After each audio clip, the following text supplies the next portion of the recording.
తిరుపతిలో 4 అంతస్తుల భవనం కుప్పకూలింది. పక్క స్థలంలో గుంతలు తీయటంతో భవనం కూలిందని చెప్తున్నారు. శిథిలాల కింద పలువురు చిక్కుకున్నట్లుగా అనుమానాలు వ్యక్తం చేస్తున్నారు స్థానికులు. ఘటనా స్థలంలో సహాయక చర్యలు కొనసాగుతున్నాయి. మరింత సమాచారాన్ని మా ప్రతినిధి ప్రసాద్ అందిస్తారు. ప్రసాద్, చెప్పండి, ప్రస్తుత పరిస్థితి ఎలా ఉంది? అక్కడ ఎవరికైనా ప్రమాదం జరిగిందా? ఆ తొలగింపు చర్యలు ఏమైనా మొదలయ్యాయా?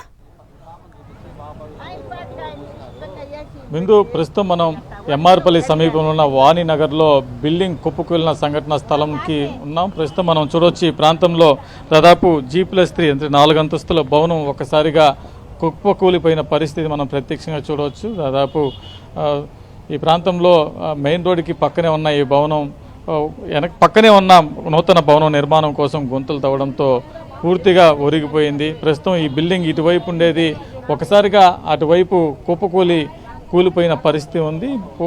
భవనం కూలిపోయిన సమయంలో ముందుగా అప్రమత్తమైన లోపల ఉన్న వారికి సమాచారం ఇవ్వడంతో అందరూ కూడా వెలుపలికి పరుగులు తీసిన పరిస్థితి ఉంది. వెంటనే స్వల్ప గాయాలతో వీళ్ళందరూ కూడా బయటపడిన పరిస్థితి ఉంది. మొదటి ఫ్లోరు, 2వ ఫ్లోరు, 3వ ఫ్లోర్లో కమర్షియల్కి ఇవ్వగా పైన మాత్రం 3 మహిళలు కాపురం ఉంటున్నారు. వీళ్ళందరూ కూడా సమాచారంతో భవనం బయటకు వచ్చేశారు.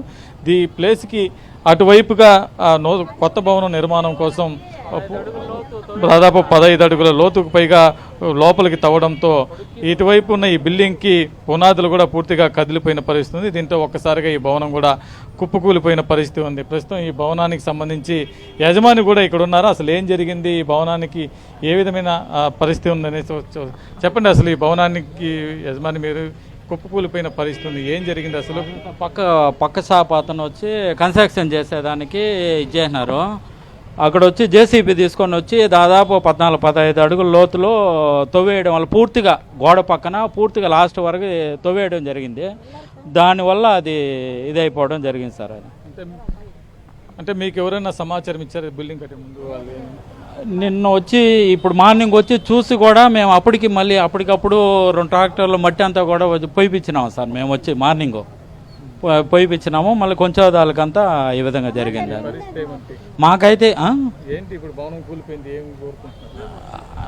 మొత్తం నష్టపరిహారం కట్టించాలి సార్. అది మీరు చెప్పండి అమ్మా, ఎంతో కష్టపడి కట్టుకున్నారు బిల్డింగ్, ఏంటి పరిస్థితి?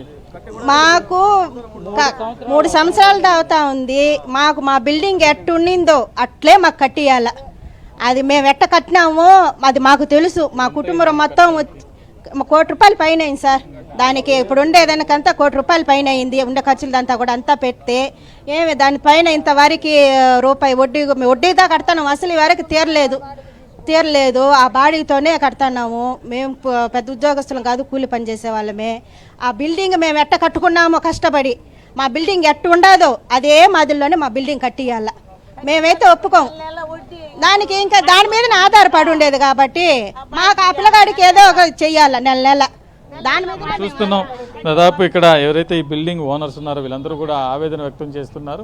కనీస సమాచారం కూడా ఇవ్వకుండా పక్కన దాదాపు 15 అడుగుల లోతులో గుంత తవ్వడంతో ఈ భవనం ఒకసారిగా కుప్పకూలిపోయింది. ఎంతో కష్టపడి కట్టుకున్న ఈ బిల్డింగ్ని ఇలా కుప్పకూలిపోవడం, మాకు న్యాయం చేయాలి, మాకు మళ్ళీ భవనం నిర్మాణం కూడా కట్టివ్వాలని చూస్తున్నారు. ప్రస్తుతం ఈ భవనాలని రెస్క్యూ చేయడం చేరుకునింది. మరి కాసేపట్లో ఇక్కడ ఉన్న శిథిలాలను కూడా తొలగించే ప్రక్రియ కూడా ప్రారంభమయ్యే పరిస్థితి కనిపిస్తుంది.